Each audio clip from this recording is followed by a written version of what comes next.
ఈరోజు మనం చూసినట్లయితే గత 13వ తేదీ మేము జగనన్న గారి ఆదేశాల మేరకు రాష్ట్ర వ్యాప్తంగా మహిళలు ఈ నకిలీ మద్యమం గురించి ధర్నాలు ర్యాలీలు చేయడం జరిగింది.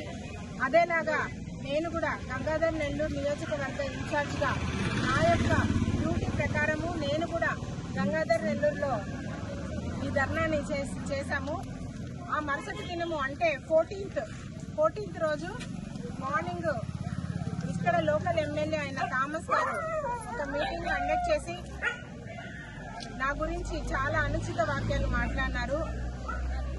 మేము ఒక్కటే చెప్తున్నాం థామస్ గారు ప్రజలు ఇలా కల్తీ మద్యం తాగి చనిపోవడము, కల్తీ మద్యం ఏర్లై పారుతుందని ఎవిడెన్స్ తో సహా ఇచ్చినాం. మేము దానిపైన దృష్టి పెట్టండి.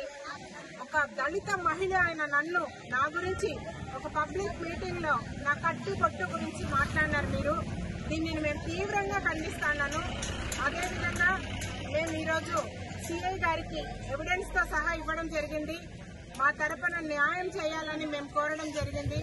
సిఐ గారు ఇక్కడ లేదు, సార్ బయట వెళ్ళినారంట. మధ్యాహ్నం వరకు మేము చూసి ఎవిడెన్సెస్ అంతా కలెక్ట్ చేసి మీకు న్యాయం చేస్తామని మాకు మాట ఇచ్చారు. మేము కూడా ఒక రోజు వెయిట్ చేస్తాను. దాని తర్వాత మేము కూడా హైకమాండ్ వరకు నేను దీన్ని తీసుకెళ్తాను. నేషనల్ ఉమెన్ కమిషన్ కి నేను కంప్లైంట్ ఫైల్ చేస్తున్నాను. అదేవిధంగా ఎస్సీ ఉమెన్ కూడా నేను కంప్లైంట్ ఫైల్ చేస్తున్నాను. నాకు జరిగిన అన్యాయము నన్ను మాట్లాడిన విధంగా